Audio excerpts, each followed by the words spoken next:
Hello and welcome once again to another episode of Maximilian's Film Corner. I'm Maximilian and this is a Film Corner. Today we're continuing our series on geniuses in youth. And what better genius of the film world to analyze than critically acclaimed American film director Dan Rezler.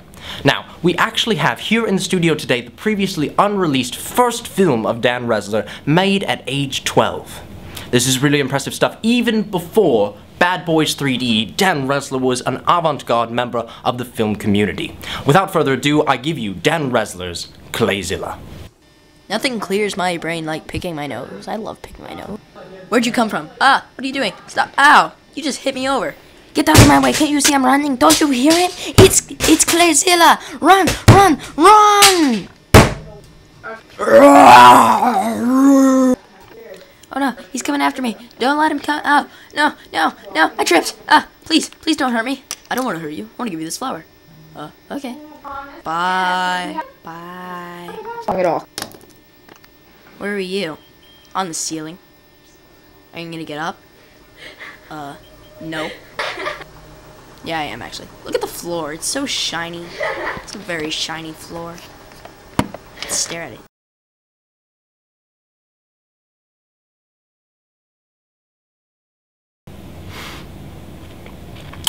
Wow. Let's take a closer look, shall we? The first thing you notice about Dan Rezler's film is that the people have been constructed abstractly, and I think this was a very deliberate move on Dan Rezler's part, and probably not the result of inability in the sculpting of clay whatsoever. I think the reason he did this was to show that even though we can understand what the basic makeup of a person is, its legs, its arms, its head, its brain, we can never truly know the specifics of what it means to be human.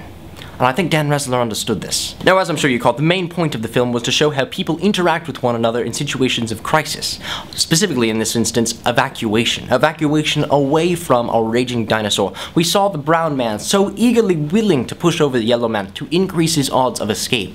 Now, this entire theme of evacuation might have come on as a bit of a shock, but if you look closely, it really was foreshadowed at the very beginning. What was the man doing? He was picking his nose, thus evacuating his nostrils. Let's just take a moment to watch and appreciate. Oh, stop the film right there. You see on the very edge of the frame, Clayzilla is just coming into the shot. You see, this is the first time you are introduced to the antagonist and you only get a piece of him on the edge. The natural progression would be for him to continue coming into the shot. But go forward just one more frame. He's gone. Why is he gone? Where's he gone? These are questions the viewer must ask themselves, but they only have a single frame to ask it. Most viewers are not even aware that they're asking themselves these questions, but Dan Rezler's aware of it. He knows that you're thinking it. It's all in the subconscious. You don't even know it. Now go forward one more frame. What do we see? Clayzilla up close and personal. Now the viewer is fully acquainted with what Clayzilla looks like. But look, he's turned 90 degrees towards the viewer. Why has this happened? Some might call it a fault in video making. They would be wrong. What has happened is Dan Rezler has deliberately done this shift in position of the monster,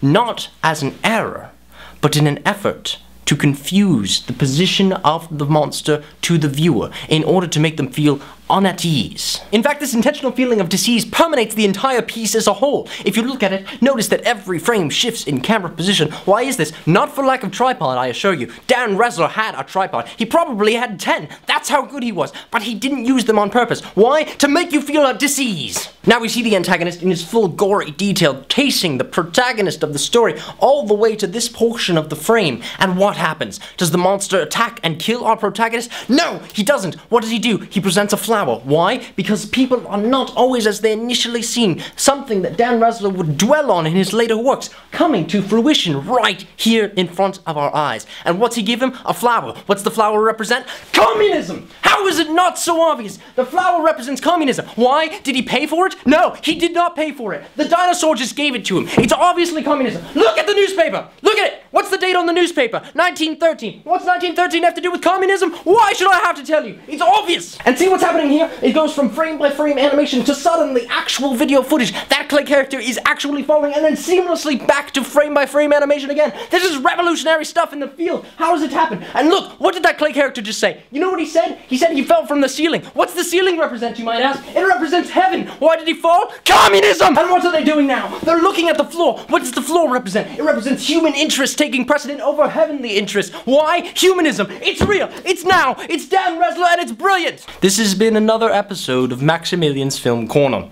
Join us next time as we watch The Breakfast Club. See you next time.